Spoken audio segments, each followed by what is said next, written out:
Ояламын дегені көңіл үшін, ұсақ қулық бір ғана өмір үшін, татымды достық та жоқ, қастық та жоқ, жігері жоқ, маңызы жеңіл үшін, жалығу бар, шалқу бар, іш пысу бар, жаңа сүйгіш адамзат көрсе қызар, ар мен ұят ойланбай тән асырап, ертеңі жоқ бүгінге болған құмар.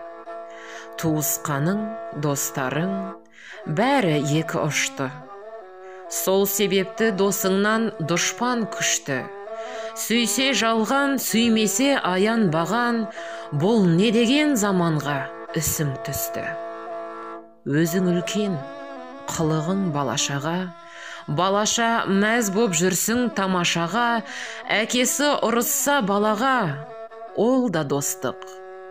Баласы ұрысса әкеге жараса ма?